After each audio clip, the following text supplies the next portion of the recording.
I know. I know. Give it up for yourselves, Johnson. Here we go. Here we go. All right. I know. It's late. I was trying to do better. I'm wearing a jacket. That's crazy. All right, guys. How y'all doing? My name is Tim Black. Welcome to the Tim Black Show. Are we too loud? How's the audio, guys? How's the audio? Facebook, Twitch, YouTube, Wolfpack. Let's go make sure, man. What's up, YouTube people? How y'all doing? I see the green in the house. That means we got the Wolfpack on deck on YouTube. How y'all doing, man? Good to have you. Thank you. Welcome, welcome, welcome. Self-taught, what's up, baby? How you doing, fam? Welcome, welcome, welcome. That's right. Speak now, forever hold your peace. Thank you, self-taught, getting it going. And I appreciate that statement. I love that. Facebook, you guys okay? All right, Facebook, you guys good? I want to thank my moderators for putting up with the show, being late. Also want to thank you for putting up with any trolls you may see. Handle it, handle it. I want to thank my Tim Black Wolfpack for making their beer show. Twitch. Could I get some YouTube people to go over to Twitch and watch it over there if you don't mind, or double your screens up and something, because we need to put more people on Twitch. We need more people on Twitch, frankly, guys. So we can get monetized on Twitch, because I heard they don't play as many games. Not nearly as many games as YouTube does, or Facebook. Okay, guys. Okay, it's a little bit too loud. It's all good, fam. The show must go on, guys. Now, as you know, if you're new to the show, and you don't know, I'm your host. It don't get no better than this, Johnson. We put it down, we put it down.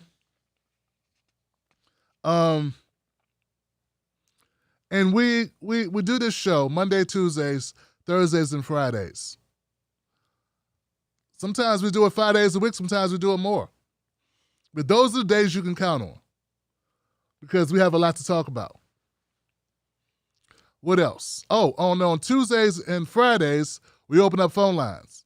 So tomorrow there will be a Freedom Friday show with an open phone line where you can call in, and whatever's on your mind or on your heart, you can get it off and call up and speak truth to power. So we invite you to do that. In fact, we encourage you to do it, and we look forward to you doing it. So what we do on Thursdays, as we do on Mondays, is I run through some news items that I think people need to catch up with or be informed about that are important. And that definitely grows and grows each week. It's crazy. So much to cover. So let's get right into it. I don't want to belabor the point too much, because we got a lot to cover tonight. And I got to hit the liquor store. I got to hit the liquor store, man. And I'm not even joking. I need to hit the liquor store, because I'm having my brother come over this weekend. And we got to crack a bottle of wine and celebrate his new house. His first house, he got a crib. That's right. He didn't get married. He's not married. And he's in his 40s now. And I got to celebrate that. So shout out to my brother. My brother. My little brother. Congratulations, man.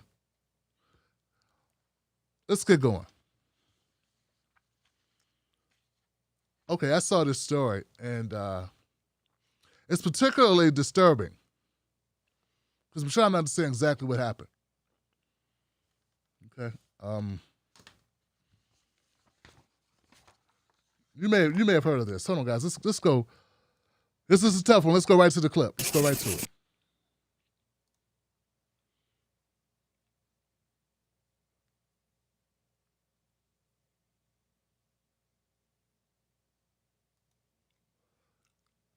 Many are feared dead after a Florida beachfront condo collapses. Beachfront condo building partially collapsed Thursday outside of Miami, killing at least one person and trapping others in a tower that resembled a giant, fractured dollhouse. One side of this thing is just totally sheared away. Dozens of survivors were pulled out, and rescuers kept up a desperate search for more. Folks, I can't even believe this happened.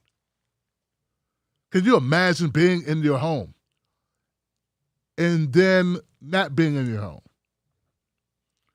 Look at the devastation that took place. I thought someone dropped a bomb on the place. If this is beyond comprehension, I don't think they know what happened or how it happened. I got a couple clips to explain what they see now, but I don't think they understand exactly how in the hell this took place.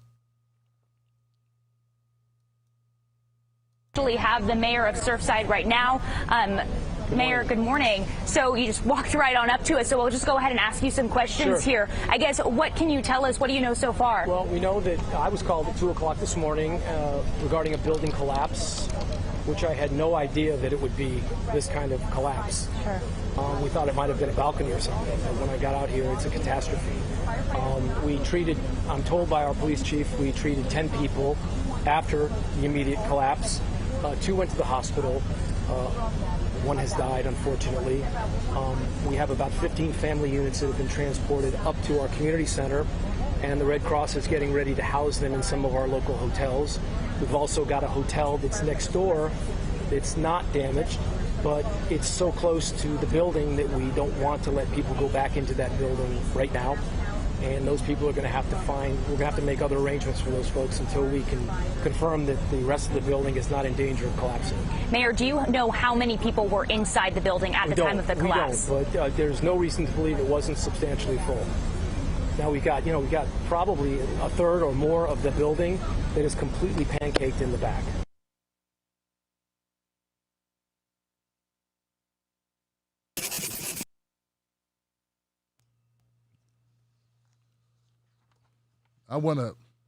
Let me just pause and just say my condolences, our condolences to the family, friends, neighbors, and all those people that are affected by this. This is unimaginable catastrophe that took place, guys. A little bit more detail about the structure itself. About half of the building, roughly 130 units, were affected. The mayor told a news conference, as you just heard, rescuers pulled at least 35 people from the rubble by mid-morning, and heavy equipment was being brought in to help stabilize the structure to provide more access. And I'm like, okay, so they have no idea exactly how many people were in the building because there are both tenants and then there's seasonal tenants, meaning people that don't really live there, but they come by in the different times of the year sort of to stay. And they have no running log about who's in and who's not in. I don't know what that means exactly. Burry Cohen, 63, said he and his wife were asleep in the building when they heard the sound, which sounded like thunder. The couple went onto their balcony, then opened the door to the building's hallway to find a pile of rubble and dust and smoke billowing around.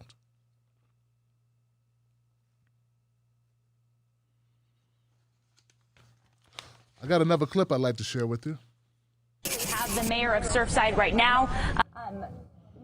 Building collapse near Miami. We know at least one person is dead, and it is feared the death toll will dramatically increase as dozens of people remain unaccounted for. Just into our newsroom, this security camera video. Now, remember, this is from an adjacent condominium. Stunning. It captured the moment of the collapse, a 12-story complex simply turning to rubble. It almost looks as if it was an intended implosion. Here's ABC's Rena Roy with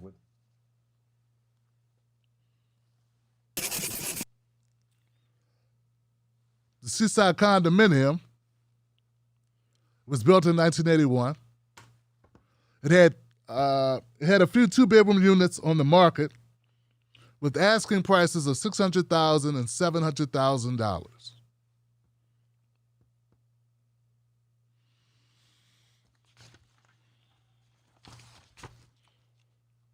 I don't know what took place. Seems like an awful lot of money to pay for an unstable piece of property that kills you. Or could kill you.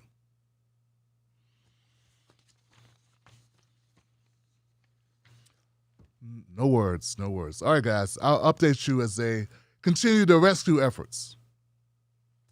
I don't know what to say. Anybody, someone in the comment section, if you know anyone who lives in the area, or how you live in the adjacent area and not worry about the same thing happened to the building that you reside in. I mean, is this a sinkhole situation? You know, I've seen these videos online where parking garages or parking lots suddenly crater and cars just start falling through the earth. Like no reason at all, just no warning, just everything's fine and then everything's gone. The other thing that pops in my mind, maybe it's just a faulty building? But wouldn't a faulty building give you some type of warning, some creaking, something, anything? This is some Sodom and Gomorrah type shit. Those familiar with the Bible know what I'm talking about. Those who are not, just imagine like Armageddon. Well, those familiar with the Bible, just imagine like the worst shit impossible. A zombie apocalypse, but of the environmental variety. All right, let's keep going, guys.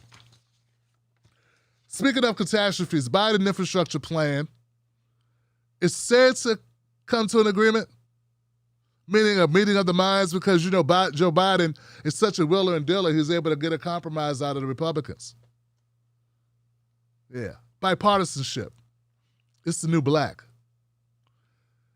Here goes Joe Biden talking about something. Your guess is as good as mine what he really means, but it sounds like he was kind of like pandering to the audience after asking questions. Well, first, before I run the clip, let me tell you a little bit about the Biden infrastructure plan, okay? Just hang tight because I got some stuff for Biden talking about stuff. Okay, this is what's in the plan, okay? First of all, it was cut drastically from like multiple trillions of dollars.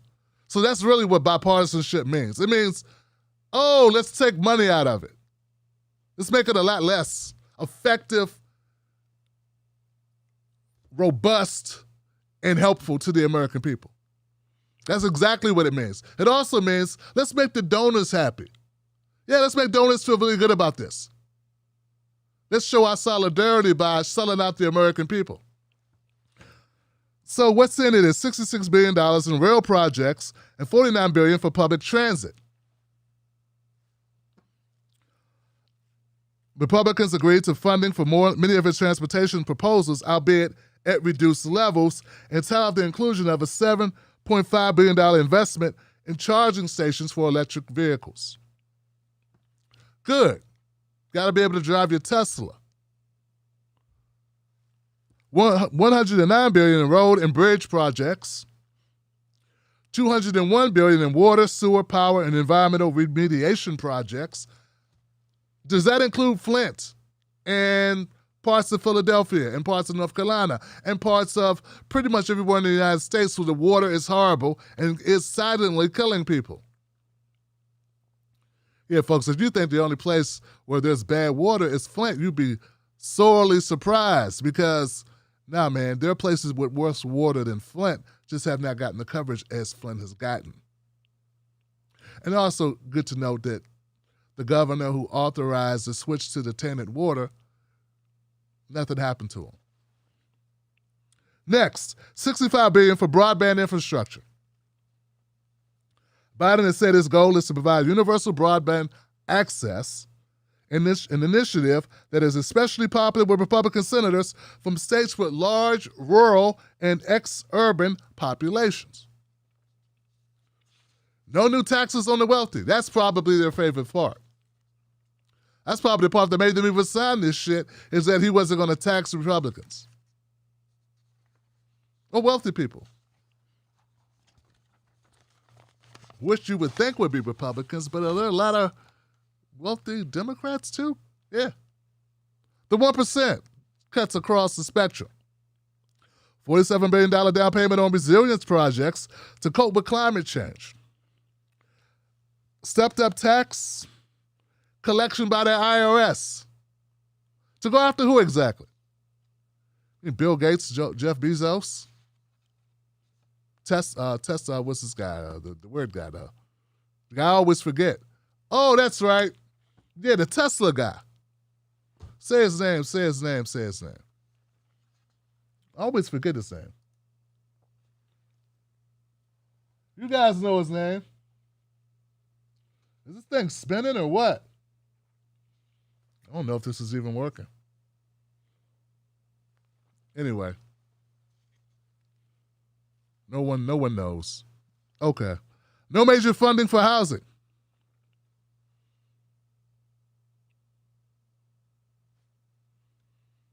Yeah, they took that out because that might actually help people. Elon Musk. My bad, Elon Musk. Thanks, guys. Why do I always draw a blank on Elon Musk?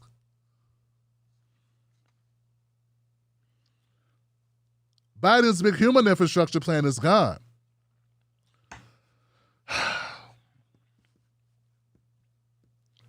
Yeah, so this is what bipartisanship means. It means take out all the shit that directly helps people directly. Unless it's big corporations, which are also people to Republicans.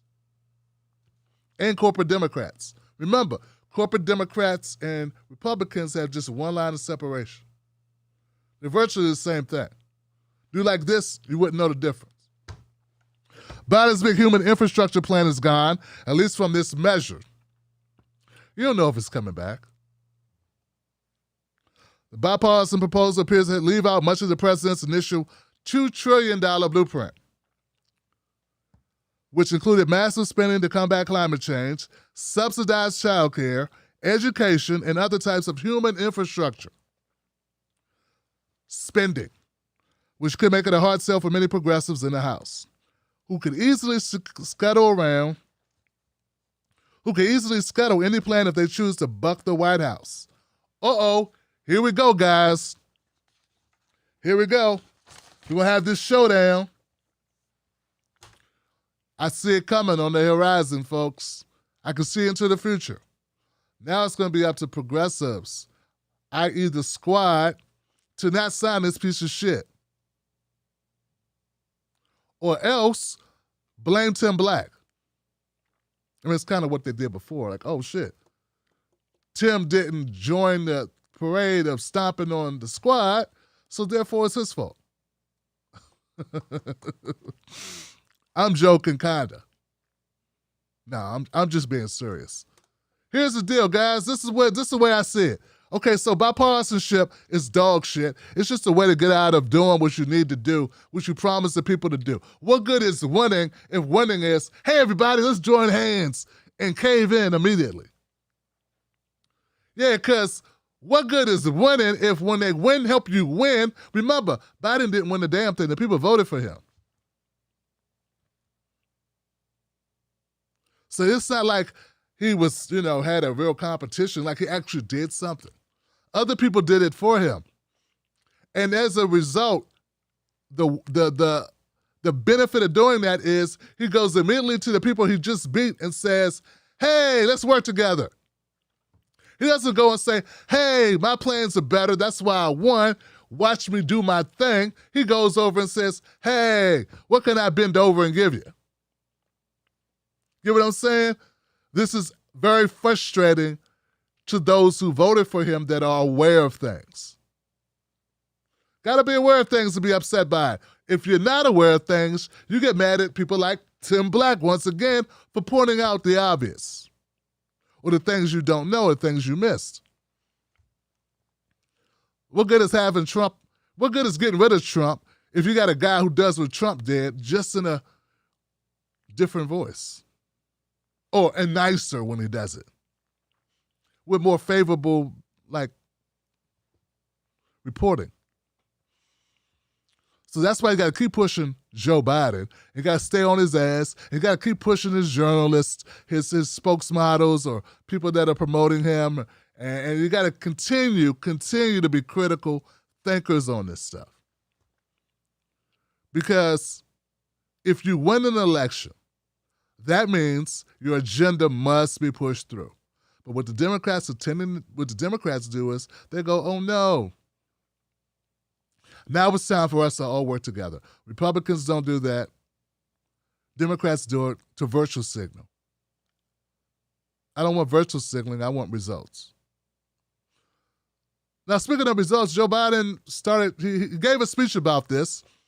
Because remember, it's not done. He had a meeting, an agreement in theory, right? There hasn't signed, nothing's done yet, okay? But here goes Joe Biden talking, and check this out.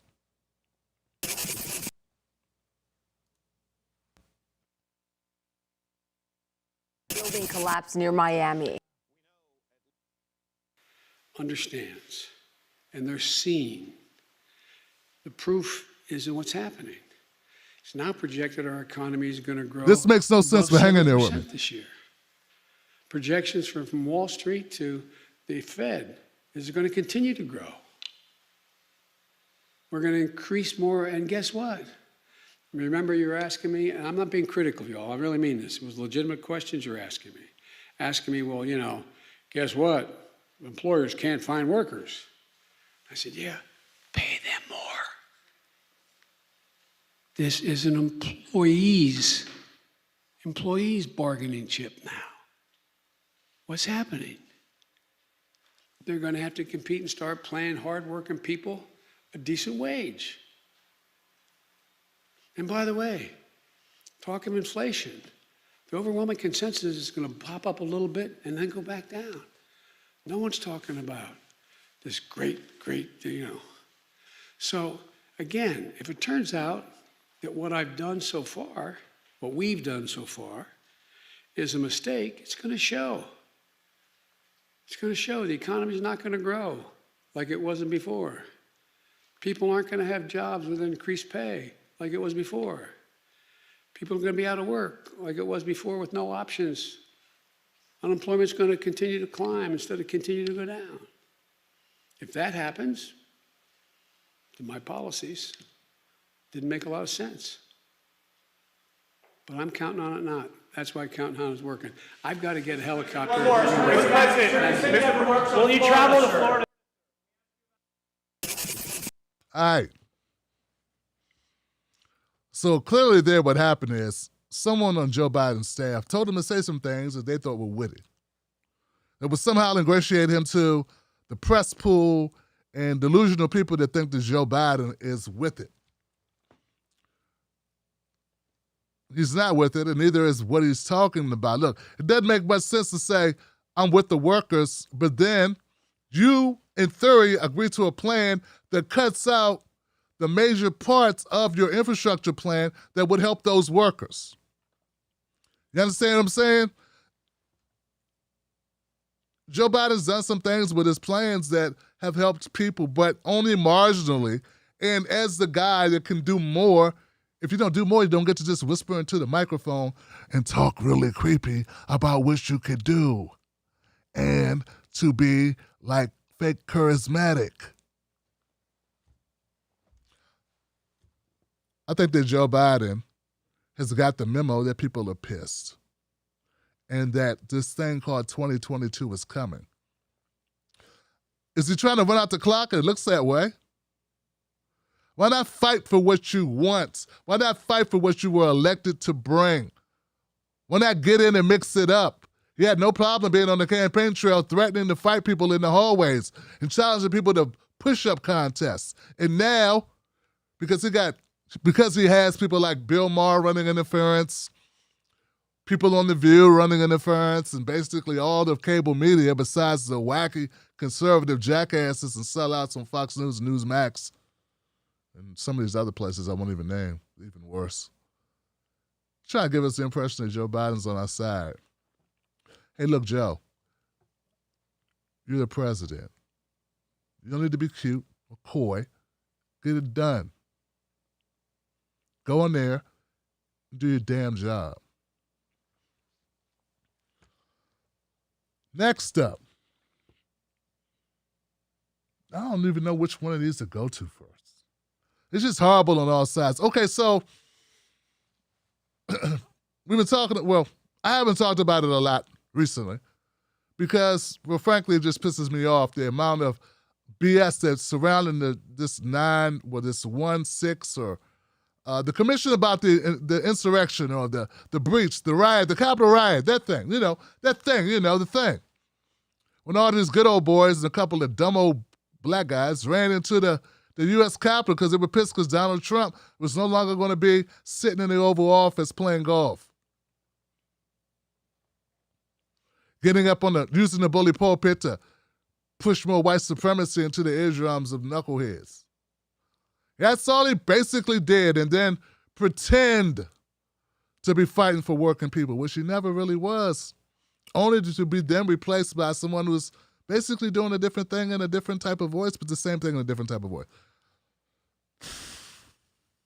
I'm unimpressed and uninspired, but anyway, the commission on the insurrection or the Capitol breach has given us some people that are being prosecuted because they took their ass up inside the Capitol. Some smeared feces on the walls. Some beat cops with sticks and iron rods and flag poles. Some sprayed bear mace. A couple cops lost their lives. One demonstrator, insurrector, rioter, whatever you want to call them, lost her life. And now people are saying it's time to move on. Yeah, this is time to move on. You know what? It's all a bunch of nonsense, all of it. The people that are denying it and the people that pretend that they're so upset about it, they're going to give a pass to the Democrats who are not doing shit about it. And it could happen again, and it might. I think it definitely will happen again because now precedence has been set. I say all that to say they finally brought someone to justice where the first trial has begun, and they got a conviction out of this. And I saw the clip, and it's appalling what they did. Remember, this person was a part of, at the very least, an illegal entry into a government facility. At the very least. Along with a mob of motherfuckers who ran into the U.S. Capitol. If a bunch of black guys or black women enter a beauty salon after hours, they're looking at more time than they gave this person. Her name is Anna Morgan Lloyd, by the way.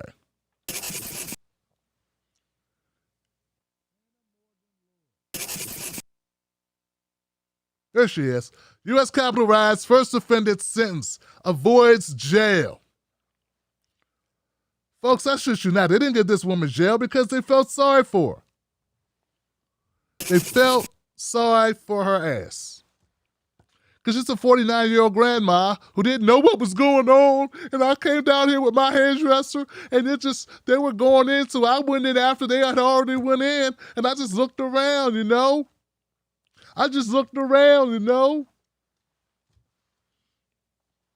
A federal judge sends a Capitol rioter to probation, not prison time, after she made an emotional apology to the American people. And for doing this, she stated, for participating in a savage display of violence. Now, folks, there's some people that contend that this is a good thing, that this is empathetic. This is what we should do. We should look at the gradations, the different variations of an infraction. There's a difference between Miss Anna and, say, someone who used one of those flag poles to beat cops upside the head, or the people that initially made the breach on the Capitol who actually busted out windows, or people that carried pepper spray, or people that carried around zip ties, or people that did a myriad of things like smeared their feces on the walls or broke into Nancy Pelosi's office and took a dump or stole paperwork or did all the things, all the crazy, not crazy, because crazy is dismissive, not dismissive. Don't dismiss this. All of the illegal shit they did. She's called it a savage display of violence. That's what her words were. That was in her plea when she had a chance to speak, okay? Anna Morgan Lloyd, a 49-year-old Donald Trump supporter from Indiana,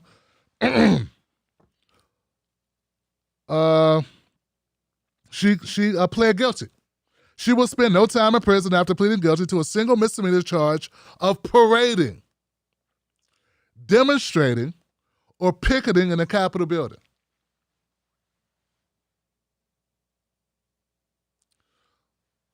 It's almost as if they want us to believe that she didn't know what was going on in the Capitol building.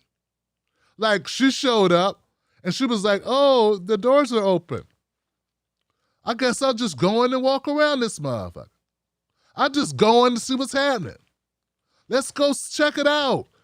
I'm here in town. I'm from Indiana, and I'm stupid. I don't know that these people are not supposed to be in here. Oh, I don't know what's going on. Oh, is that a Nancy Pelosi's offered desk occurring there? Wow, what's happening? That's the type of nonsense they want us to think that this lady didn't know what was happening. That she's totally aloof, that her ass should not be in the Capitol. That she didn't see the mobs outside. That she didn't see cops. She didn't see people running. She walks into a place that's obviously under siege. And the judge lets her off because she's an old white lady. She's not even that old. As if she didn't know where she was. And I'm supposed to give her a pass and not call out the obvious hypocrisy of what they would have done if it was Tim Black and a couple of his friends, or if that was Mrs. Black. Huh? Like, they would be like, oh, well, she didn't know, she had no idea. And Donald Trump, if things would have been reversed, and it would have been the fucking, I don't know, Black Lives Matter, storming the Capitol because they got mad because Trump got reelected, would people be getting probation because they're older people? We're not talking 80, 90 years old. We're talking in the 49 years old. As if she's not aware of what she's doing. Anyway, I could go on and on. But listen to the judge. The judge says, I don't want to create the impression that probation is the automatic outcome here. Because it's not going to be. Hey, Judge, what's the judge's name? Judge Lamberth. You just gave that impression because you just made it the automatic outcome here. You just did it. You just gave her a pass. 3 years of probation sucks. I gotta imagine. But if we're gonna have to sit through this shit, we've been sitting through it for a while, talking about how horrible this was. Either you're lying or all the corporate media is lying. Somebody's fucking lying. Even Donald Trump said breaking into the Capitol should come with 5 years jail sentence. That was Donald Trump's words, not my words. Donald Trump's words. He said jail time, 5 years. And when it goes to court and it's all said and done, it's 3 years probation, a $500 fine, and you got to walk around and pick up some trash for a couple of days as a community service.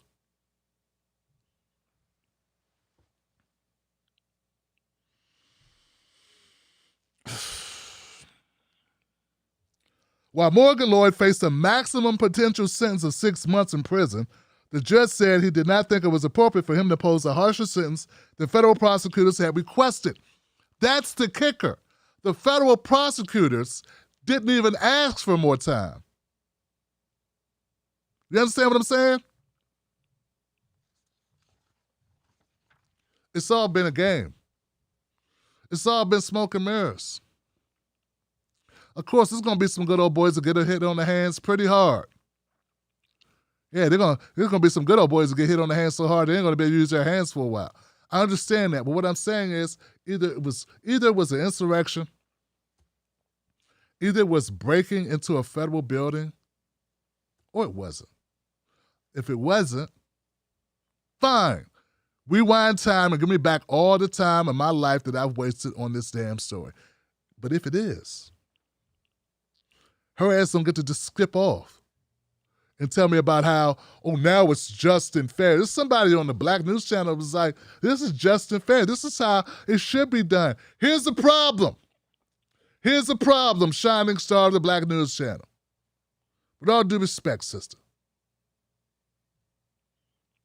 You don't get to say, hey, treat us like this.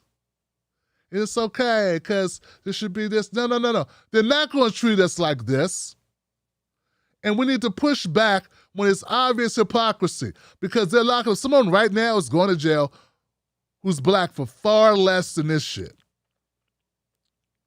So you don't get the, I don't like us playing nice when they never play fucking nice. It's so democratic to play nice when no one's playing nice with you. No one's pulling punches on black kids whose brains aren't even formed, who do less crime than this lady did, and end up with 5 times the time, who end up actually doing time. They prosecuting 12 and 13-year-olds out this motherfucker, and you get this 49-year-old nothing because she's 49-year-old white lady. And then you say, oh, and this is all of this is on the backdrop of them doing their best to demolish any talk about racism in America. Meanwhile, they're openly practicing racism blatantly, bluntly, in your damn face every day in our judicial system. But if you talk about it and you're a teacher, you can lose your job.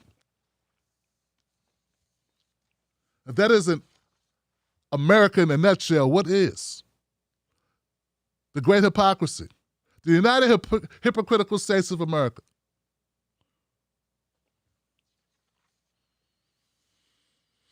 To that point, I had an opportunity, guys, to catch this. Now, this is a thing of beauty. Now, as I pointed out, hang in there, guys. Texas governor signed law to stop teachers from talking about racism. Not only do people are talking about critical race theory, and people have been pushing back about critical race theory and using it as an overarching like thing to scare the hell out of bigots, to thinking that, that someone's taking their country. That, oh no, they're going to have to atone for their ways. When they know damn well they're going to do no damn atoning. They just don't want their kids to know how shitty their parents were and how shitty grandma was. And why grandma and grandpa were just fine with segregation, just fine with black people being lynched, just fine with it. And if they weren't fine with it, let's get this right. If your grandparents, I had grandparents that grew up my grandparents grew up in the 20s, 30s. If your grandparents didn't talk to you about how shitty it was, that's because they were with the shits, okay? That's how that works. Because I come from a family where I knew all about how bad white people were treating black people in the South and in the North and in the North and in the North. Black parents didn't tell their kids to be reasonable and when they considered job opportunities, not because they didn't love their kids and think their kids were smart, is they knew how racist America was. And if your white parents weren't telling you, you weren't growing up hearing how fucked up America was, that's because they were with the fuckery. That's what that means, Johnson. Don't let these people fool you. So right now we're in the midst of not everyone, but a lot of these assholes complain about any talks of race. Once again, they're trying to make it illegal to even talk about race in classrooms. Not at dinner tables on Thanksgiving, but in classrooms. And if you're not going to talk about race and how it impacts life, as you look at history, when would you talk about it? Never would be the answer. If it's up to them, we'd never talk about it. To them, slavery was just an alternative form of job creation. Now put a pin in that, let's go to this. So today, Mark Lamont Hill of the Black News Channel was having a conversation with a repugnant person, but he was really reasonable with the guy. Mark Lamont went out of his way to be as cordial as possible to this guy. His name is Representative Vernon Jones. A lot more cordial than I would be, but hey, that's why I'm here on alternative news site or alternative forms of streaming. But even Mark Lamont, he'll have more than he could take. Because Vernon's a special kind of asshole. Now listen, it's one thing to be against something like critical race theory, but if you can't even tell us what the hell it is, then you're a joke. And if, when asked repeatedly, what is it that you don't like about it, and you just come with these generalities, you're not only a joke, you're an effing joke, okay? Here goes a clip of Mark Lamont here trying to grapple with Vernon Jones and his coontastic display.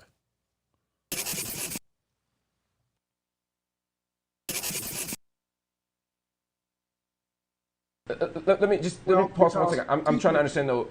You oppose critical race theory, which I understand. I'm just asking, what is it? What is the thing you define it? Like, for example, if I said I'm against creationism, I would say creationism is X, Y, and Z, right? If I said I was against the teaching of sex education, I say, well, sex education is X, Y, and Z, and I'd have a basis for it. What is critical race theory? Well, first of all, again, I can tell you, but it's left up to you to understand how I see it and how it's been received. Well, then what is it then? No, what is it then? Okay. Well, I'm happy to answer that for you. See, this is the type of nonsense. Where are we at? Let me make sure we got the timestamp on this thing. Oh, we're at 105. Okay, so here we go. Here's the thing, guys. This type of nonsense where they play games. I know, but since you want to ask me, you tell them what it is. I mean, since you want to ask me questions like I'm supposed to know what I'm against.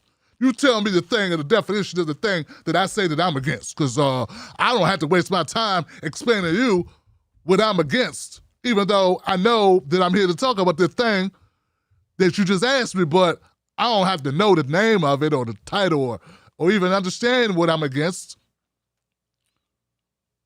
I mean, these are public figures. This guy's an elected official. People voted for this moron. You understand what I'm saying? That's why I told you, man, never watch my show and be like, I now have faith in the election process and I have faith in democracy. No, that's not what we do here. We uncover this shit. You may end up having less faith, but you'll have more knowledge, and then we're going to fight back against the bullshit. Vernon Jones is a hack. Period. Let's let this keep going because it gets worse for Vernon. Yeah. Let me pause 1 second. I'm trying to understand though. You oppose critical race theory, which I understand. I'm just asking, what is it? What is the thing you define it? Like, for example. But again, how I see it and how it's been received. Well, then what is it then? No, what is it then? Okay. Well, I'm happy to answer that for you, but you're saying just answer. I'll tell you what. Just answer it for me. Let's not get into debate. Okay, I'm waiting for you to answer. Go ahead and answer. I will. Just hold on 1 second. Just answer. You're saying that. That's messed up, man. Obviously, brother has slight stutter. So Vernon likes playing hardball, and I'm going to handle that ass a little bit later. But here we go. On day one. As an executive order, a ban of something to ban something, and you have yet to define what the thing is you're going to ban. I'm happy to answer it. I happen to have expertise. Well, I want you to answer before you move on. That's fine. But what is it? You can't tell your audience what it is? I think if you can't tell your audience what it is. Sir, I'm going to answer. Is that what you're saying, all sir? Right, you tell me you can't tell your audience. In order for us to have a conversation, we can't talk over each other, brother. I'm happy to answer your question, but I want to finish my question on my show. So what I'm saying is, on day one, you've made a statement that on day one, you're going to have an executive order to ban something, and you have yet to define what the thing is you're going to ban. I'm happy to answer it. I happen to have expertise in this area, but I would think because you are going to make you're going to make as an executive order a ban of something. I would think that you would have a definition of it. You've told me. And see, this is something I got to point out, and this is the reason why I push back when people only talk about Democrats. There are some black people that listen to this guy. And as much as I want to call out Joe Biden every day, as much as I want to take Kamala Harris to school, as much as I want to call out anyone on the Democratic Party who fails to actually deliver, such as Jim Clyburn, and actual policies that help black people, who would be willing to shave down parts of the Policing Act in order to appease law enforcement. Like, as much as I want to call that out, you cannot omit the Representative Vernon Joneses of the Republican Party. These coons, you can't omit them because some people listen to them because they hate the Democrats so much, they start listening to this guy. Vernon Jones doesn't know what he's talking about. And the only reason why he supports he's running for governor. Do you understand this? He's running for governor of Georgia. And he says in his first 100 days, if he's elected, he's going to ban critical race theory. And he don't even know what the fuck critical race theory is. And most people will not even cover it who call themselves leftists because it's Republican-based. And I have to fight for black people on the left and on the right and in the middle. Okay? And guys like Vernon Jones deserve to be called out. I've disagreed on certain things with Mark Lamont Hill, but not on this shit. And I take things piece by piece by piece. This guy, Vernon Jones, has the audacity to go on someone's show, not know what he's talking about, and also be running on a platform abandoning something he can't even define what it is. This should be everywhere. And with your help, maybe it will be. Because it's going to be a separate clip, baby. And I want you to share the shit out of this. Let's continue a little bit further. This is amazing. Okay? Let me pause 1 second. I'm trying to show you. Because you're a PhD. Because you have a PhD, you're an expert. But what county? No, I don't actually. Yeah. You're an expert. What makes you an expert? What makes me an expert is that for the last 15 years, I've been a trained scholar with an Ivy League PhD who has written and studied race. What makes me an expert is that I've lectured widely around the world on critical race theory. PhDs come a dime a dozen. So because you have a PhD, you're an expert. But what county? No, I don't actually. Actually, a PhD does make you an expert. Don't pull that PhD. Actually, sir, what it says is that you walk around like you got a PhD, but you know what? You're just as dumb as two left shoes because you're a PhD. Whoa. We're not. Hold on, sir. Here's what we're not going to do. Here's what. Y'all gotta mute his mic. Y'all gotta mute his mic. Y'all gotta mute his mic. This is what I'm saying. If you talk over me and call, we're not gonna name call on the show. I have not name called you, sir. You have come on the show. You're a black Republican. I have not called you a name. I've not called you Uncle Tom. I've not called you a handkerchief head. I've not called you a Sambo. I've not called you a shine. I've not called you a ham bone. I haven't done any of that. So you're not gonna come on my show and call me dumb. What I will tell you is that critical race theory is a theory that actually emerged out of critical legal studies. It is a theory that makes an attempt to understand the law through the lens of race, and it's founded on some fundamental presumptions. One is the intractability of race and racism, meaning that it's an intractable problem in America, and that we have to use the lens of race to make sense of things. It also is based on the use of counter stories. Listening to as Derek Bell, the critical race scholar, said, the voice is at the bottom of the well to make sense of the world and to make sense of the law. These are two big theories, two big pillars of it. And so what we want to do, if you want to ban it, you have to explain to me why. But the problem is, all these Republicans, all of these scholars, all of these Republicans, all of these non-scholars, they say, I'm going to ban critical race theory, and they can't answer it. And then he says, well, if you can't answer it, then you must not know what it is. It's on something like he who smelt it dealt it kind of logic. The fact of the matter is he can't define it because he don't know what it is. They look for things to ban to signal to white people, hey, I got your back. They ban things that aren't even an issue. There is no public school teacher in America who is attempting to put critical race theory in schools. Critical race theory isn't even taught in high school. It's not even really taught in college. It is taught in law school, and it is increasingly been taught in graduate school because it is a set of theories and understandings to make sense of our lived realities through the law and through everyday life. Those are the things we should be talking about. So if you want to be a black Republican, your first day in office as governor, which you ain't going to be because you ain't going to beat Stacey Abrams as a black Republican. You only in the line because the line is short. But if you want to do this, your first thing, not to ban bullying, not to try and do something against the violence of LGBT students, not to do something about the gap in resources. Instead, you're going to ban a theory that nobody's trying to bring in the first place. That is a smoke signal to white America and really to white racists. Now, yeah, that's what it is. That's what it is. That's why you got to call it out. You ain't got to be a champion for the Democrats to call that shit out. It is what it is. The only reason why Vernon and all the other bootlickers are even talking about critical race theory is because they want to jump on the bandwagon. They want to jump on the bandwagon and get along with the crowd who are against it. They don't even know what they're against. And at this point, any discussion of race is being shoehorned into an ideology most of us don't even know shit about, which is critical race theory. I mean, any conversation about race. If you say, hey, I watched a race last night, there'll be a dumb white person stand up and say, critical race theory. I'm against it. I was talking about Sha'Carri, dumbass. So, and now it's gotten so bad, we even got black folks like Vernon carrying the torch, the tiki torch of stupidity about critical race theory. No one is walking, like most average people aren't walking around talking about critical race theory. And the rub is that now they're trying to pretend like a bunch of regular folks give a shit about it. No, I care about black history being taught. I give a shit that we stop coddling white kids, let them know how fucked up America is. That's how we change America.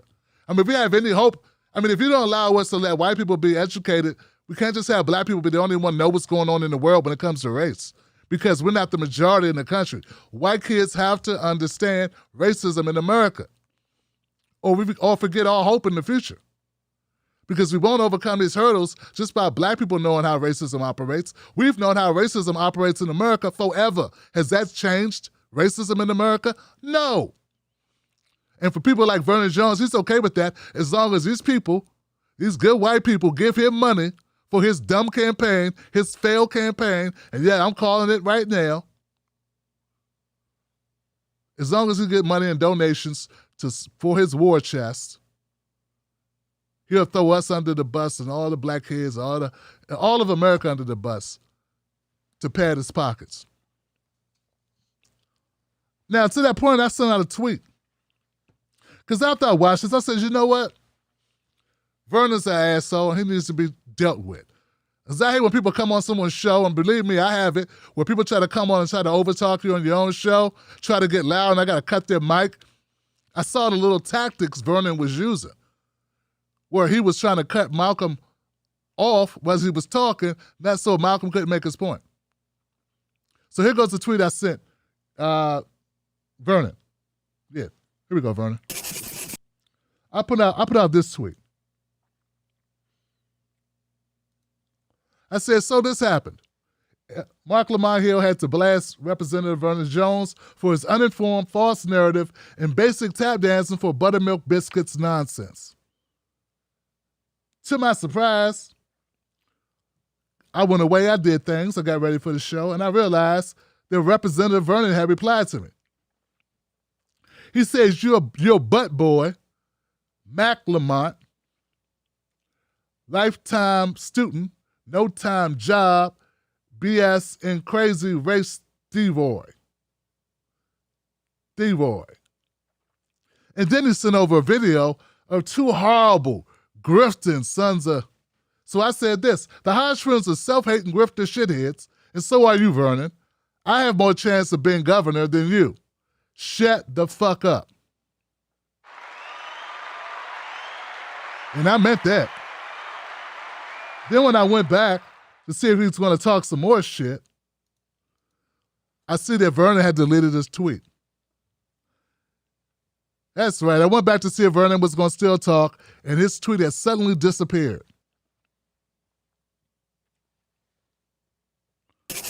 Because, guys, Vernon's cowardly.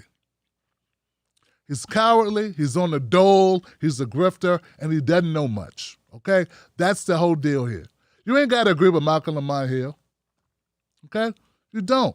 But if you're there to talk about a topic, if you don't know the topic, maybe you should have called in sick. How is that too hard to do? Vernon's part of a misinformation class himself. So people say the misinformation class only exists with corporate Democrats. It also exists with neoliberals and whatever this guy is, who used to be a neoliberal. Yeah, a lot of people don't know that Representative Vernon Jones was a Democrat who switched because Trump was getting so much done for black people, which we all know was bullshit. Shout out to Rashad Ritchie, Dr. Rashad Ritchie on that. He really brought me up to speed on some of the facts about Donald Trump's presidency as it pertains to black people and how much he did for us. Because there's a lot of lies out there that, unfortunately, I was kind of stuck with watching some progressive commentators, or so-called progressive commentators, never really comment on it. Back to my point. Some people don't know that Vernon Jones is horrible human feces with the ability to walk and chew. So they don't get it. Here goes Vernon caping like a motherfucker for Donald Trump.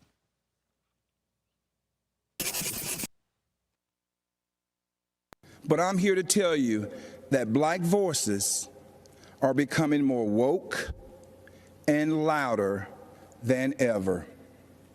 The Democratic Party has become infected with a pandemic of intolerance, bigotry, socialism, anti-law enforcement bias, and a dangerous tolerance for people who attack others, destroy their property, and terrorize our own communities.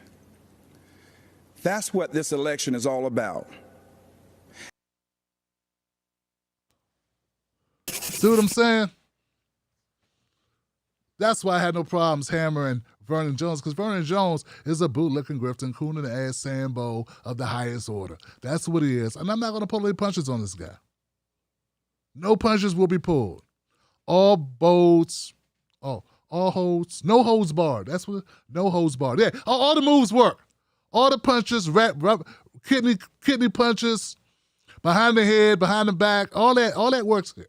It's an MMA match, cage match, grudge match.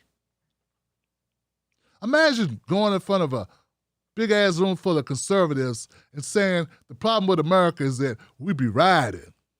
Black people be rioting and destroying property. Man, America's been destroying us for 400 years, and your bitch ass use your time on the podium in front of these people to talk about we be destroying property. Motherfucker, your grandparents were property. Maybe your great-grandparents. It's kind of hard to tell. I mean, it's hard to tell because you shaved all the hair off your face. So either you're 28 or you're 58. Either way, I don't trust you. Never trust a man with no facial hair. This is where I come from. I'm sorry. So anyway, Vernon Jones is one of the worst type of sellouts there are. And there are people, once again, the reason why you got to go after Vernon Jones is at least as hard as you would go after Tom Perez. I mean, come on, guys. Tom Perez is horrible. And now he's running for governor of Maryland.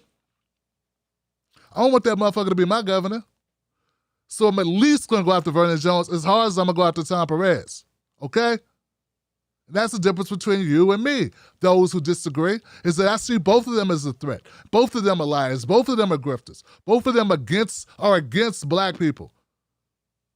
And Tom Perez never get up there and say that shit. He say other things, though, that are just as damaging in a nicer voice. And they all should be pushed back on.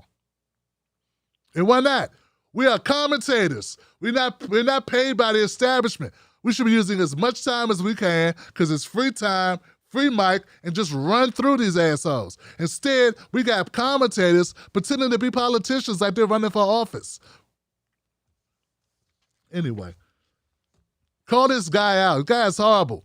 And the next time, Vernon Jones, you got some shit to say, don't delete your tweet, coward. and never ever use the Hodge twins as a backup. Them guys are deplorable. Them the type of motherfuckers that killed Malcolm X. Them the ones that told on Nat Turner. That's who the Hodge twins are. They ain't black, they green, and that's all they know about. They have hollow. If they couldn't sell out black people, they wouldn't have careers. They found a second career in selling out black people. They went from lifting steroids to lifting Klan hoods over their heads, pretending Clayton Bigsby's illegitimate nephews. All right. Or bastard nephews, that's what they are. Clayton Bigsby's bastard nephews. Candace Owens' cousins.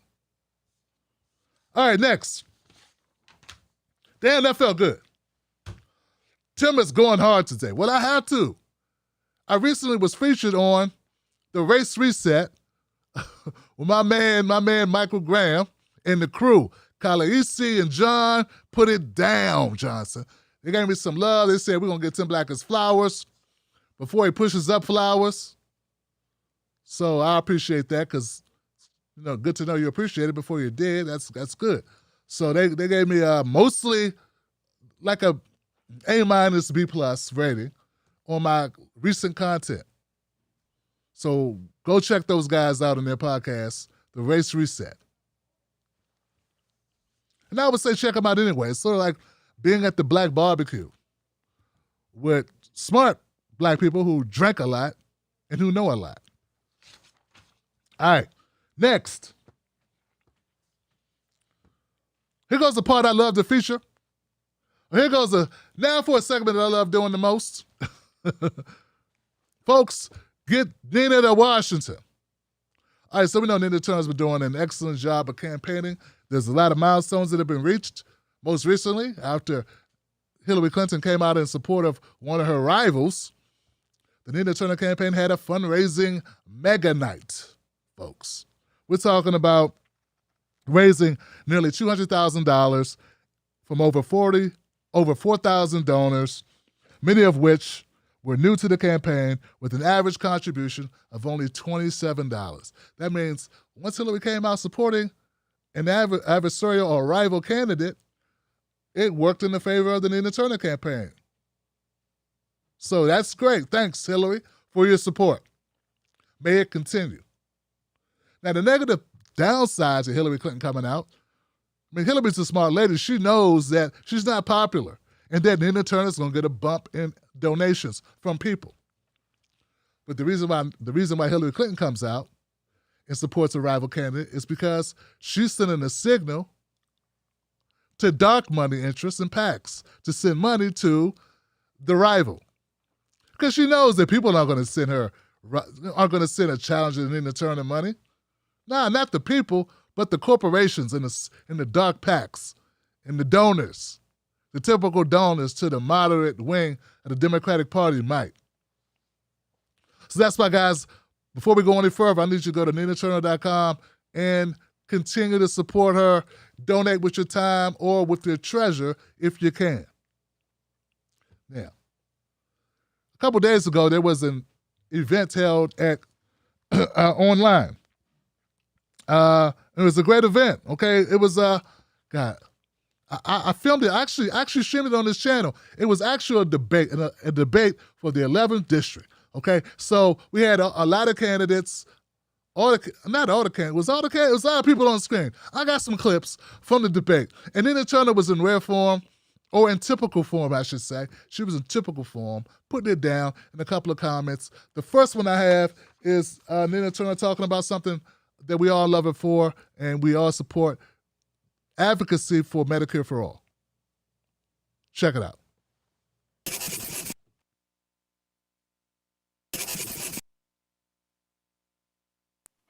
Okay. Ms. Turner, could you talk a little bit more about, to say Medicare for all, what in your mind is the ideal? What does that involve? The ideal is to make sure that everybody in this country has health care I mean, it is really asinine that in the wealthiest country on the face of the earth, we're debating about whether or not people deserve, and saying that somebody would vote for it if it came to the floor versus leading on it is two different things. 1 million people in the great state of Ohio lost their employer-sponsored health care.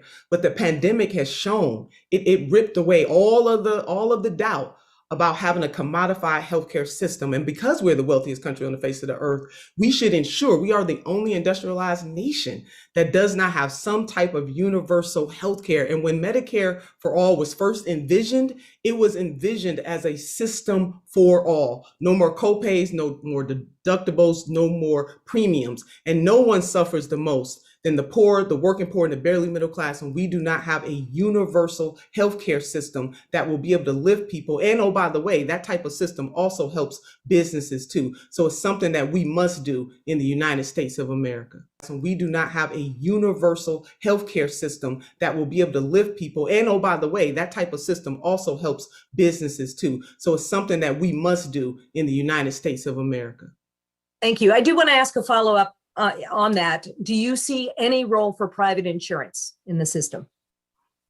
I mean, for the extra things that people may want beyond, the cosmetic kind of things, but it's not the government will not control the healthcare itself in terms of you will still be able to go to your own doctor. It's just how it is paid for. So it's a misnomer that people won't get a chance to pick their own doctors. They will continue to pick their own doctors. And the system as it were, we're sicker and we pay more as a country. So the employer-based system, the commodification of healthcare does not work in the United States of America. Almost 100 million people are either underinsured or uninsured right now.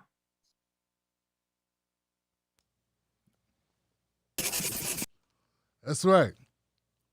Wow, I don't know, man. I got all my Wolfpack in the house, all you Johnsons. You know my support of Nina Turner is very front center. I'm very obvious. We make no bones about that. But to some people that were on the fence, they were like, yo, Tim, does Nina Turner really support Medicare for all? There she is in a debate defending it. Now, his brother Shabazz is on this debate. He also defends it, but everybody else is pretty much Obama-type ACA supporters. So, in a debate for the seat, she has been asked all the Medicare for All questions, and she's defending Medicare for All. Now, those people who were so boldly tweeting to me, she doesn't support it because she put this thing, she said she supports people having health care, but she didn't say Medicare for All that time. Well, she said it somewhere other times, and she said it on her website, and it's in her latest commercial. So I hope this puts it to bed. I don't want to hear this shit no more. If you're not going to trade in facts, man, just leave it alone, man. You don't have to support any candidates. I get it. You don't trust any politicians to do shit. Okay, I get it. Go do some direct actions. Let's do something else. But stop saying Nina Turner doesn't support Medicare for All when it's obvious she does. All right? You can say a lot of other shit, but stop making that lie up. Stop saying that just because you want something to say. All right. Next is now she kept going, and there other people talked, but I'm not going to play their clips because I don't support them, and Nina Turner was head and shoulders above everyone else that was talking as it pertains to the issues, okay? As it pertains to the issues. A lot of great people, fantastic people, but Nina Turner, she owned this debate. It is what it is. She Mike Tyson this shit, okay? Here she is responding. I think this one is about infrastructure. Let's see. But I'm here to tell you that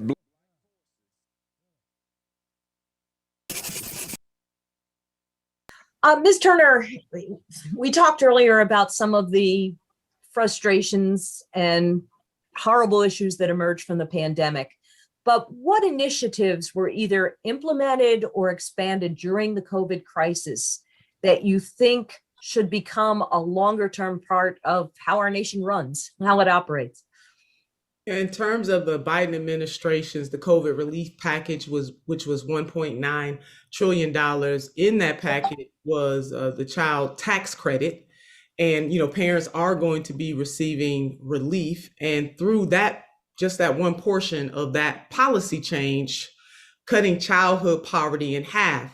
Now, the thing about very good, excellent, I definitely support it, but it is temporary. So I would like to see that made permanent and that we as a nation expand that, because if we can cut childhood poverty in half, we might as well go all the way and cut it 100% and to make sure that that kind of thing is permanent. It also shows, as by way of example, that with that bill, that poverty is a policy choice. So we can make new choices through public policy and eradicate poverty. As the wealthiest nation on the face of the earth, there is absolutely nothing that we cannot do. If we reimagine and really have a willingness for transformation, we can get this done and eradicate poverty in the United States of America. Booyah. Booyah, booyah. Yeah, that was the part. That was about the earned income tax credit. And look, this is part of something that Nina's been saying for a while. If you follow her on Twitter at Nina Turner, you'll see that she talks about poverty being a policy choice. And this is exactly what she means. Look, if all it took was for Joe Biden and his team, his administration, to say, hey, how can we put more money in people's pockets? Let's be creative. And one way was, what you get at the end of the year, instead of waiting till the end of the year to come, you get it monthly. Look at us, we got an idea. It's an idea that you're gonna get that money back anyway as an earned income credit. Per child is like $300, $300 to $360 or something like that. I forget the exact amount. Depending on the age of the child, you get a certain amount back. You would typically get it at the end of the year. Now you're getting it during the year, and guess what? Oh shit, we're in a pandemic. This might be helpful. This can be very helpful to people. So that's what we're saying, is that these are choices. All you have to do is say, how can we help people? And use policy to do it. And that's all that Joe Biden did, meaning he could do more. He could raise the earned income credit and even pull more children. Because some people don't listen to the child part. That was about child poverty. Do I think that we should do more for all people that are living under poverty? Yes. I ain't caping for Joe Biden at all. But what I'm saying is, there are policy prescriptions for these things. And if people want to see changes, we got to make politicians make the changes in the policy and not take no for an answer. All right. I got a couple more clips of Nina Turner. Here goes one.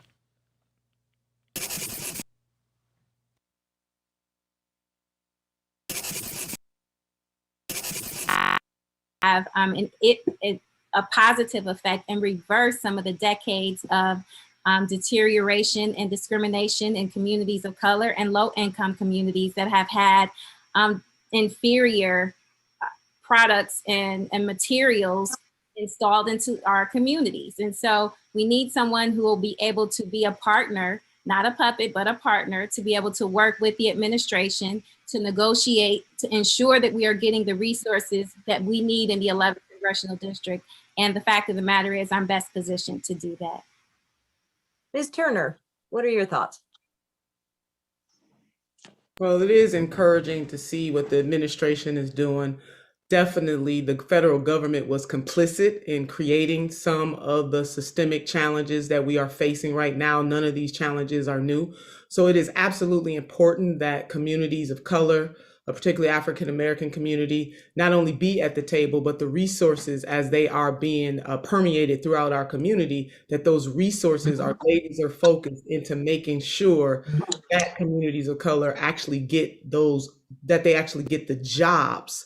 I mean, a lot of times when that money is flowing through, the community does not necessarily get a chance to benefit. Once upon a time, and I'm sure that Senator Johnson remembers this, Senator Smith, and probably Representative Barnes too, we had the Fannie M. Lewis law in the city of Cleveland. And that law, under the leadership of Councilwoman Fannie M. Lewis, was designed to ensure that when tax dollars come through, the people's money comes through, that the residents of the city of Cleveland actually get a chance to benefit through having jobs. I would like to see that kind of law, that kind of policy position be permeated through not only the 11th congressional district, but throughout the country to ensure that taxpayers' dollars are laser focused on the communities that need them most, not just in the infrastructure, but also in them having the jobs. Thank you. Yeah. Black lives matter, but you know what matters just as much? Black jobs matter. White jobs matter too, right? Can I say that? Brown jobs matter. All jobs matter. I'm in trouble. Why I say that? But no, man, if you running for office, you need to be talking about putting money in people's pockets and put some jobs back in the community. So that's what she's talking about here. Scratch everything I just said because that didn't come out right. But yeah, black jobs matter. And hey, I don't know why you would want to elect an official whose focus was not on the material gains of the people that they want to get the votes from. Some reason they let people run on shit like who's going to use a bathroom or who, you know, social type of stuff. I don't know. Theories and critical race theory is bad for you. People are running on that shit. They're not even running on actual, you know, policy that helps people's lives. And then it turned this whole delivery, whole cadence is just from a position of understanding the issues, confidently and empathetically to the people that it matters most to. So very tough to try to go against, to follow behind an Nina Turner comment. And further evidence of Nina Turner's prowess when delivering in these types of forums is what she does right here in her closer. A thing of Turner-esque power. For real, it's dope.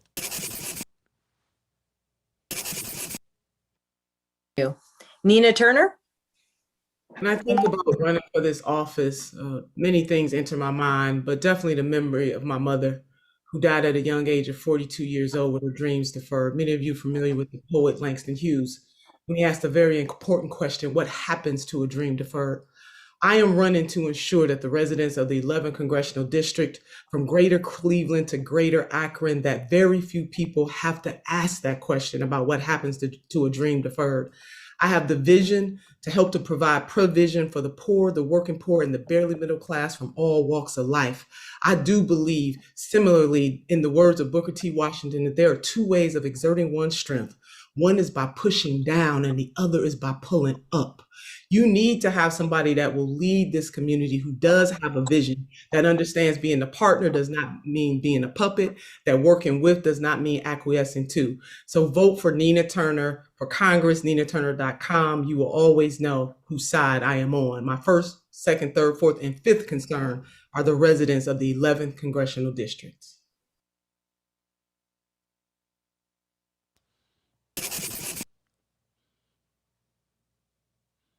Well, damn. I quit. Nina, you got any jobs? Can I just come work for you? I ain't mean nothing I said. Don't you need somebody to help out around here? Come on now, I'll lock up the place. I can make copies. I mean, that's a kind of a sense of way I felt people were feeling. Don't get me wrong, Senator Johnson, and Senator Smith, formidable. Senator Smith, oh my goodness gracious, man. I'm not gonna say it because I'm trying not to be the bad guy, you know what I'm saying? But Senator Smith, you're a bad sister, yo, and you are spot on. She is an MVP player. Now, if you watched my live stream of this event and you watched the whole thing, you know that there's a amazing scene at the very end as Senator Smith calls it as she sees it, or like a TI is. You know what I'm saying? Shout out to Dr. Dooley and Senator Nina Turner on that one. So yeah, things are going great. It was a great performance.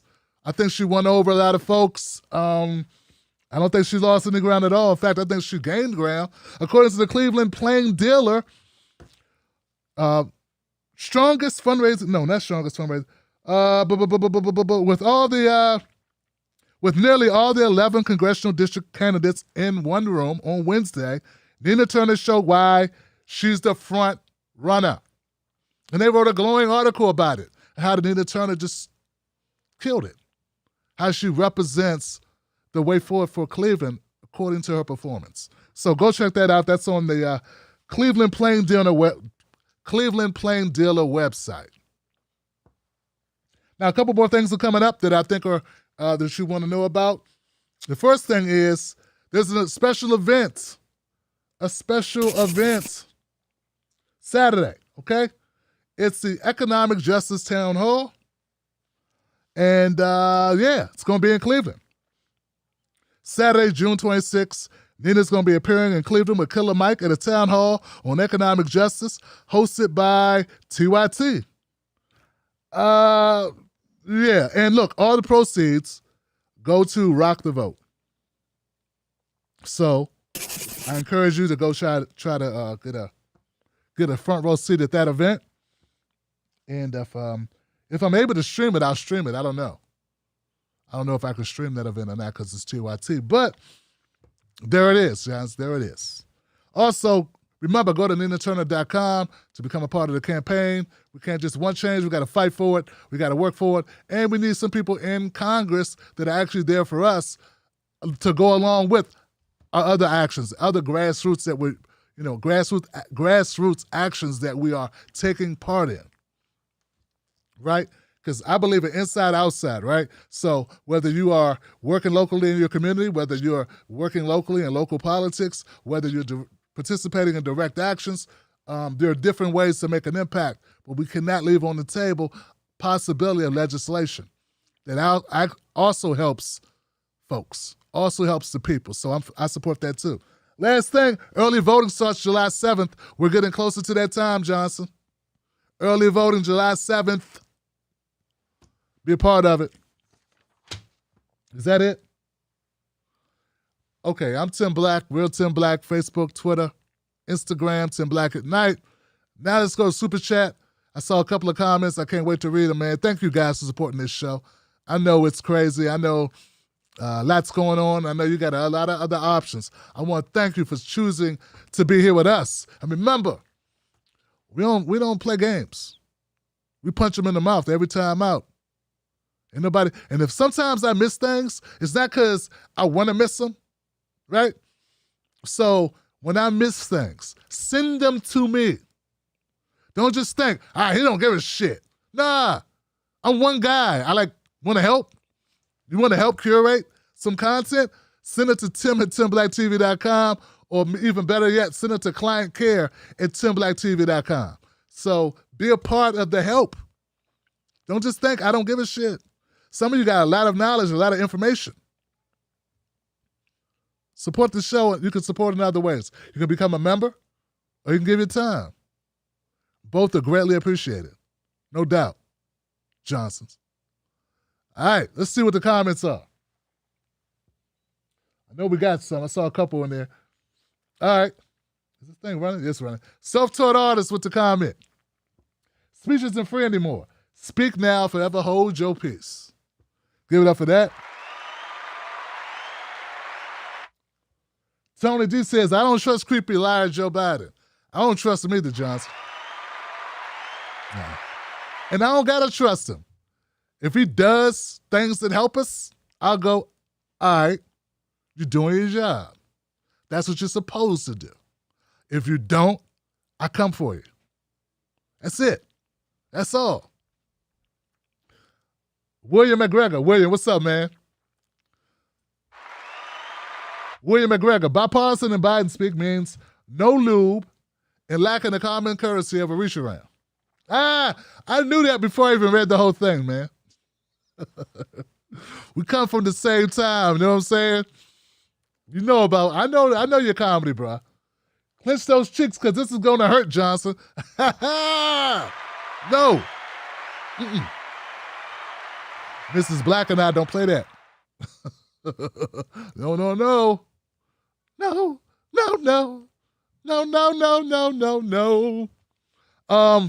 Emerson Lamb up in this joint. I always like to get perspective from people that don't always share my view. Yeah. Emerson, I rock with you, Emerson. I got no problem with that. But I don't platform assholes. You know what I'm saying?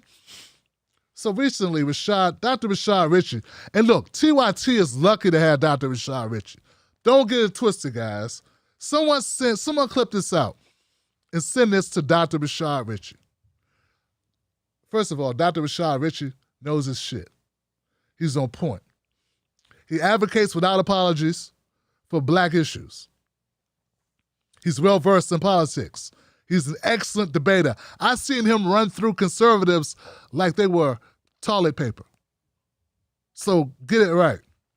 It's just recently, look, it's not just this time, but I've seen TYT bring on Pastor Manning, who's a white supremacist, mouthpiece, nonsense, drivel, goofy, lying-ass, black people hating motherfucker, okay? That's what he is. I've seen them do that for years. Now they start bringing on Jesse Lee Peterson and talking about him a lot. You know what TYT never talks about? Black independent media that's not related to them. I've never heard them talk about black independent media. So don't platform Jesse Lee Peterson. I'm not mad that they don't platform black independent media. They hired some black independent media, okay? But don't platform Jesse Lee Peterson and give him all this fucking shine. The guy is an affront. He's not only an embarrassment, the guy is an insult to black people, man. He gets on there and he insults the shit out of black people. And don't give that guy a fucking platform, man. Don't give him a platform. When was the last time they platformed some guy who comes on a show and just dogs out Israeli folks? You know what I'm saying? When was the last time you did that? Oh, I want to hear the counter. Nah, no. This guy, Jesse Lee, went on there and said, black people are stupid, black people don't know what they're doing, and they dumbasses. Like, that's how he talks. They're ungodly, black people are... That guy should not be talked about. I shouldn't even be talking about him now. And look, I'm not saying never debate a guy like Jesse. I debated him, but you know why I debated him? On his own damn channel. And when they wanted him to come on my channel, I said, F no. Because I'm not going to expose my people. I'm not going to help promote him. I'll talk to his people and embarrass his ass on his own turf, but I'm not going to bring him to my turf. We ain't cross-promoting, motherfucker. You horrible. You ain't going to insult my audience. You're not going to shame black people on my platform. So my point is this. No diss to Dr. Rashad Ritchie. They've been saying Jesse Lee Peterson's name over there for a couple of years. It was just recently when Dr. Rashad brought him on, that was like it for me. I had to say something. So no disrespect to Dr. Ritchie. All disrespect. And I mean all disrespect to Jesse Lee Peterson. All right? All right. And I don't even know if that's what you were talking about, Emerson. I just thought I'd bring it up. Because some people follow me on Twitter. I got a few people that follow me. You know what I mean? Adam Berger. Tim, we have racism going on in the school district I work in. Parents are not supporting anti-racism policy. What? First of all, Adam, I thought you were in high school. I didn't know you worked at the high school. I know, man. Adam, I know you probably listen to me make responses to you sometimes. You're like, Tim think I'm in high school. But, okay. Well, Adam, send me information about this horrible shit they're doing, and we can talk about it on the show, man. All right? All right. Hilltop Ironworks. Just caught the end of the show. Don't know if I disagree or not, but I love what you do. Just wanted to show some support. Thanks, Mr. Black. Well, what's up, Hilltop? Give it up for Hilltop and Adam. Here it is, Hilltop. Here's the deal, man. I don't know if you disagree with me or not, okay? That ain't really the issue. You know why? Because I'm an honest actor, bro. If I get something wrong, I can admit I got it wrong. When I call shit out, I mean that. No one's handing me talking points to support shit I don't support. Okay? So anything I say, I mean it.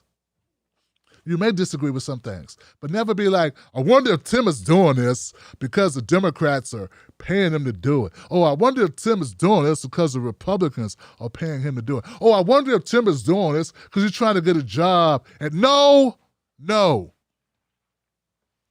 Now that may not seem like a big deal, but it's a big deal, Johnson. And this shit we do here, and also Hilltop, I talk about black people issues. I never gave up my blackness. Shout out to my man John from the Reset Podcast. I never gave up my blackness. From Actify Press. I never gave up my blackness, and I won't. I can't give it up, so why would I give it up when I do my commentary? Hell no. Kiss my ass. We are who we are. And it feels free. I'm a free black man. Shout out to Paul Mooney. Chrissy be talking, y'all.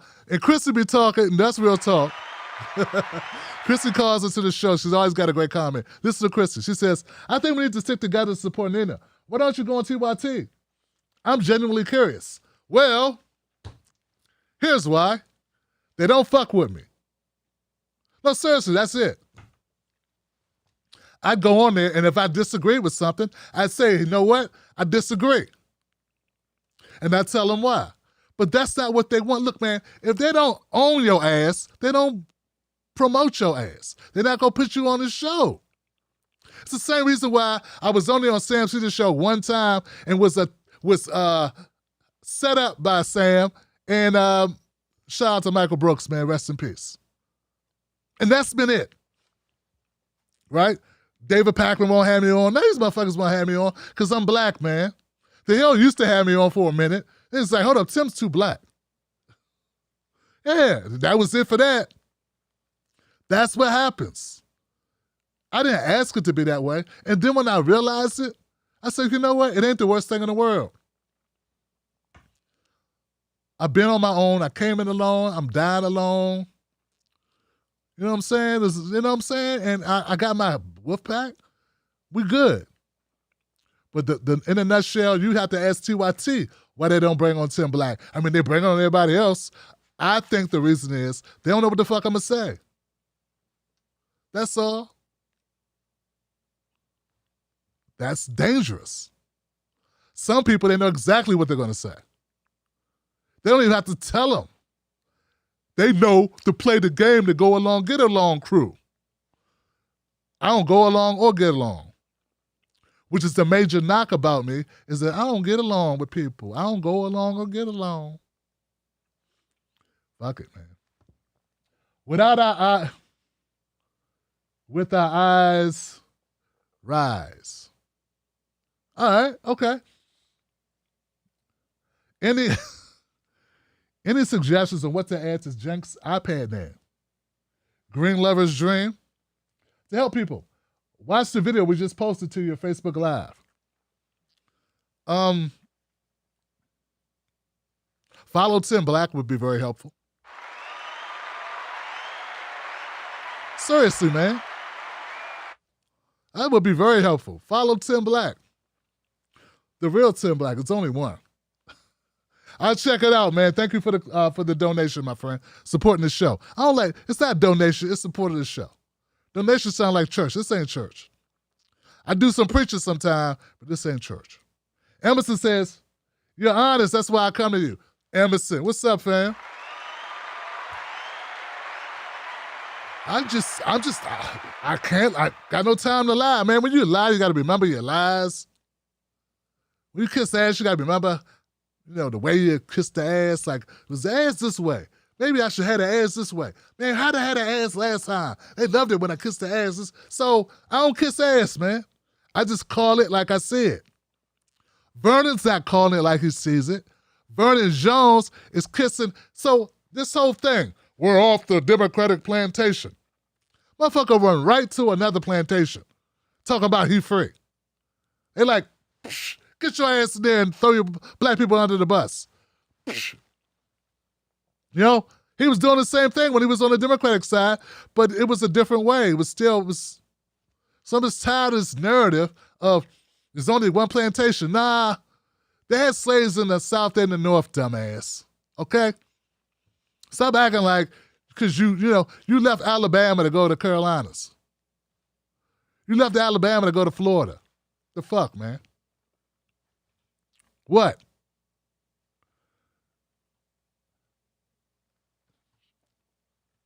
Thank you for Thank you for supporting the show, Johnson. All right, now tomorrow is Freedom Friday. Call the show. Speak your truth. Keep it real. Don't get Vernon Jones. Good times, Johnson. I want to say shout out to Laura, Mama Alaska. Shout out to Mama Alaska. Shout out to Smooth Eddie. Eddie Smooth up in this joint. Shout out to them. Shout out to Smooth Eddie and Mama Alaska. That's right. Here we go. And with that, I want to shout out everybody on Patreon, all my Tim Black supporters. Damn it! I said I was going to have a Benina Turner emoticon. Damn it. I gotta make notes, man. I told myself to do it. And it's all these stories. I got overwhelmed, Johnson. It's hot in here. Got overwhelmed. My bad, I'm gonna make one. Go to jointimblack.com to become a member of the show. Okay? Starting at only $5 a month. Not $5 a day. Not $5 a show. $5 a month. Join the Tim Black Wolfpack. We hit hard, Johnson. News for people who can't stand the news. And with that, I'll catch y'all on the next one. Wolfpack. Johnsons.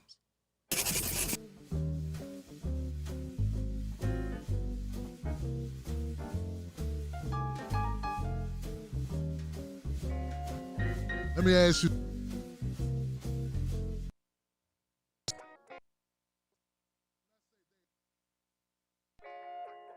Let me ask you something.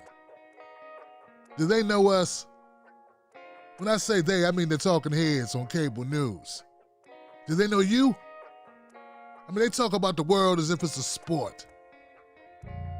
They play political games, report on our pain, rack our brain to feed the stock exchange, but do they know us? Do they know what we care about? Nope. They're too far away. They can't see us. They can't feel us. They can't relate to us. See, when you want to know what's going on in your world, trust someone who lives in your world. Subscribe.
Most news shows are suspect.